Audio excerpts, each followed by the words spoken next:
Instrumentação e controle de processo, vamos continuar medição de vazão, né? Hoje vamos falar de elementos deprimogêneos, né, principalmente. Bom, estamos na terceira parte do curso, esses são os objetivos desse vídeo, né? E vamos falar aqui de algumas tecnologias que podem ser empregadas para medição de vazão, né? Aqui está o nome de algumas que a gente vai abordar, né? E vamos avaliar as principais características de cada uma. Esse é o principal objetivo, né? Conhecendo os princípios de funcionamento, a gente também consegue definir as melhores aplicações, né, para diferentes tecnologias de medição de vazão, né? Bom, um conjunto de medidores de vazão, ele se classifica em elementos deprimogêneos, né? Esses elementos deprimogêneos consistem num mesmo princípio, né, de medição. Este elemento consiste no estrangulamento da tubulação e a medição de vazão ela se dará basicamente medindo a diferença de pressão entre os pontos P1 e P2, né? E a vazão é dada por uma relação entre a raiz dessa diferença de pressão multiplicado por uma constante, né? Então, basicamente se mede diferença de pressão e fazendo uma conta, né, chega-se à vazão, né? Então, a gente pode entender essa conta usando o princípio de Bernoulli e a equação da continuidade, né? Eu não vou entrar muito em detalhes nisso, mas eu vou mostrar rapidamente aqui os princípios, né? Então, temos o elemento deprimogêneo, podemos calcular a vazão no ponto 2, por exemplo, como A2 vezes V2, lembrando que a vazão no ponto 2 é igual à vazão no ponto 1, então podemos utilizar a equação da continuidade, né? Podemos escrever V1 em relação a V2 dessa forma, né? Eu vou elevar os dois lados ao quadrado só para a gente poder utilizar na equação de Bernoulli, que eu vou escrever à direita, né? Então, a equação de Bernoulli, igualando os dois lados, né, o ponto 1 e o ponto 2, assumindo que o balanço de energia se mantém, né? Os dois estão na mesma altura, então a gente pode cortar essa parcela e também isolar P1 e P2, né? Então, aqui a gente tem P2 menos P1 e aqui a gente tem V1 e V2, né? Podemos substituir o V1 que a gente calculou aqui, né? É isso que vamos fazer. E também podemos trocar P2 e P1 por ΔP, que é aquela diferença de pressão estática, né? Lembrando que esse P aqui é de pressão estática. Então, o ΔP de pressão estática ele se relaciona com V2 dessa forma, né? Então, podemos tirar V2, né? Isolar V2 ao quadrado e como V2 está ao quadrado, né, a gente pode fazer uma radiciação do lado direito da equação e chegamos a V2. Ora, a vazão pode ser calculada a partir de A2 vezes V2, né? Então, dado A2 e V2, né, substituindo o V2 na fórmula, chegamos a essa conclusão aqui, né? Então, note o seguinte, o que eu quero tirar aqui, o foco aqui não são as contas, né, mas são as conclusões principais. Se a gente mede o ΔP de pressão, a gente pode usar essa conta. Note que essa conta ela depende do elemento deprimogêneo, ou seja, das áreas A2 e A1, né? E depende também do fluido, né? Da densidade do fluido, da massa específica do fluido que está passando, né? Geralmente isso é considerado constante, né? Isso vai ser quase constante para boa parte das aplicações. Então, a gente pode medir vazão, obter a medição de vazão volumétrica, fazendo uma medição de pressão diferencial, de pressão estática, né? Então, esse é o princípio de medição de elementos deprimogêneos. Então, as vantagens podem ser aplicadas em uma grande variedade de fluidos, né? Geralmente tem baixo custo de instalação, né? Só que tem que provocar um estrangulamento da tubulação, né? Então, vai provocar aí uma perda de carga que pode não se recuperar. O primeiro elemento é a placa de orifício, né? Ela é uma placa que ela é precisamente perfurada, ela se parece com isso, né? E é colocada na tubulação. Aqui o corte longitudinal, a gente vê a placa aqui, né, de orifício, ela tem um orifício aqui no meio que é por onde que passa o fluido, né? Note que não é exatamente um estrangulamento na tubulação como a gente viu no exemplo anterior, mas a gente observa que as linhas de fluxo, né, elas se contraem, né? E com isso a gente consegue medir uma pressão diferencial. Note que isso aqui é um medidor de pressão, né? Um medidor de pressão que faz uma conta lá dentro, né, dependendo da placa de orifício, e para extrair o cálculo de vazão, né? Muitos elementos medição de pressão diferencial já fazem essa conta internamente no sensor, né? Então, se a gente olhar a pressão ao longo da tubulação, né, a pressão antes da placa de orifício, ela é maior que a pressão aqui na placa de orifício, né? Depois aqui, quando as linhas de fluxo estão estranguladas aqui, né? Isso aqui é basicamente, aqui a gente tinha muita pressão estática, né, e pouca menor velocidade, né? Aqui quando está comprimido as linhas de fluxo, né, lembra que a gente tem uma maior velocidade do fluido, né? Então a energia vai para a energia dinâmica, né, e acaba tendo menor energia na forma de pressão aí, estática do fluido. E a medição, o princípio de medição se baseia nisso, né? Bom, aqui uma placa de orifício, né? Note que geralmente ela vem identificada com diversos parâmetros, né? F1 é a identificação do instrumento, lembra lá da norma ISA, né? F de vazão, né? Placa de orifício é para medir vazão, né?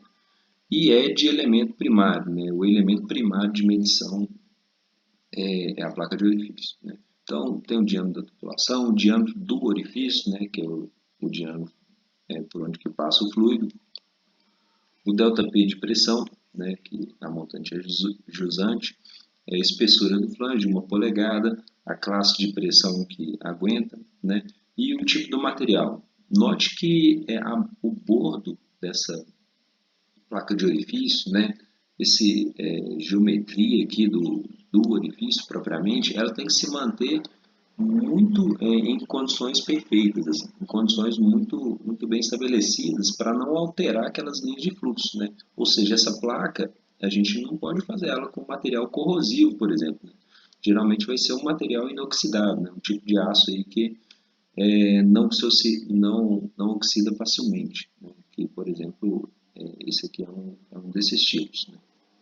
Isso para não afetar a medição, não gerar maior incerteza, perda de precisão na medição, na placa de orifício, né? A instalação, geralmente para gás, a gente vai instalar o medidor de pressão acima da tubulação, né? Para líquidos, a gente vai instalar geralmente no mesmo nível ou inferior, né? E para vapor, geralmente a gente instala com uma câmara de condensação. Uma câmara de condensação aí para evitar interferência na medição. Então, aqui são as vantagens e desvantagens da placa de orifício, né? Geralmente a instalação é muito fácil, né? Colocar isso aqui numa seção de tubulação. Geralmente é econômico, né? É um dos mais baratos, com um sensor de pressão diferencial e mais a placa, né? A construção é bem simples e facilidade de troca e manutenção, né? A grande desvantagem aqui é a alta perda de carga, né? Você está colocando ali uma resistência, digamos assim, na tubulação, né? E você pode perder energia. Isso, enfim, né? Isso gera perda de carga na tubulação, que não é bom, né? Pode gerar algum desperdício. Bom, um outro bem parecido, né? Só que com a geometria diferente, né? É o tubo de Venturi, né? O princípio de funcionamento é exatamente o mesmo, só o formato que é diferente, né? Note aqui nesse corte longitudinal, né? A gente tem um estrangulamento na tubulação mesmo, assim, né? Então, o equipamento para medir essa vazão, ele vai ser um equipamento maior, não é só uma placa, né? A gente tem que colocar uma seção maior da tubulação para incluir o tubo de Venturi, né? Mas o princípio de funcionamento é o mesmo, né? Mede a partir da diferença de pressão, né? Um meio termo entre os dois, né? Que não é nem uma placa perpendicular aí ao sentido de fluxo do fluido, e também não é o estrangulamento da tubulação, é o bocal, né? Que ele tem esse formato aqui, né, um pouco mais favorável, né, deixa formar menos turbulências, né, da tubulação, menos vórtices, e ele é o meio termo dos dois, né, mas o princípio de funcionamento também é muito parecido, né. Bom, então essas são as principais diferenças entre esses três, né, é a quantidade de vórtices que é formado, né. Note que a placa de orifício ela forma muito vórtice, mais perda de carga, né? E você pode ter mais turbulências ali no entorno, né? O bocal um pouco menos, né? E o tubo de Venturi é o menor desses aí. Bom, Um outro elemento pode ser usado para medição de vazão a partir de uma medida de pressão é o tubo de Pitot. Bom, ele é baseado na medida da pressão dinâmica, né? Pressão dinâmica, na equação de Bernoulli, né? Ela é dada por ρ v ao quadrado dividido por 2, né? Em que se vê que a velocidade, né? Vocês vão lembrar que velocidade a gente consegue calcular a vazão, que é igual a velocidade vezes a área, né? Então, a gente calculando a velocidade do fluido, a gente consegue estimar a vazão, né? Sabendo a área da seção transversal, né? Então, o tubo de Pitot ele pode ser usado para medir vazão, né? E como que ele mede essa pressão dinâmica, né? Como a gente viu lá na aula de pressão, né?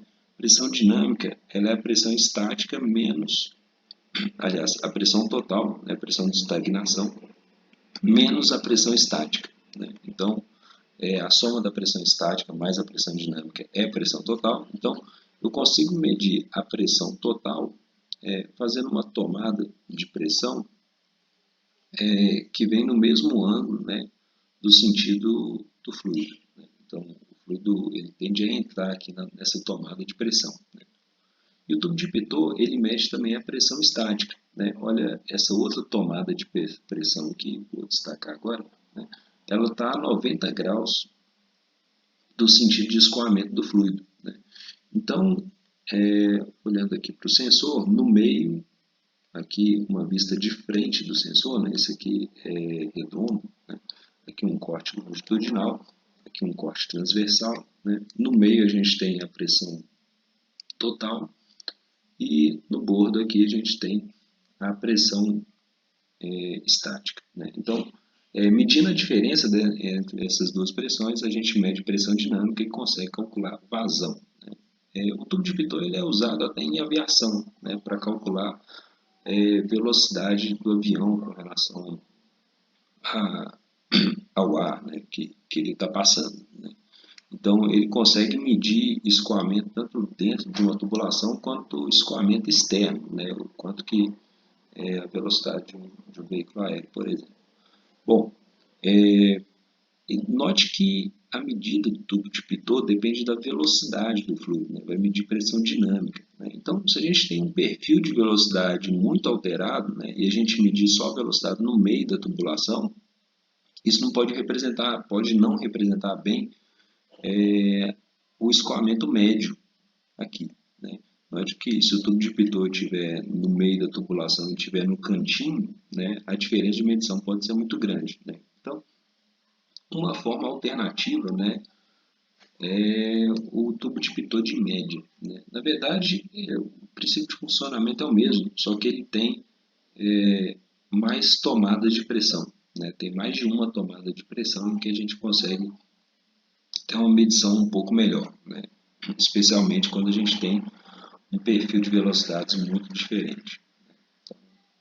Esse é o Pitot de média, que é o Anubar, tem algumas fotos aqui do lado direito, bastante utilizado também, né? Então, vantagem, vou destacar aqui algumas, né? Que ele pode ser usado para escoamento interno e externo, e pode ser usado para gases e líquidos, né?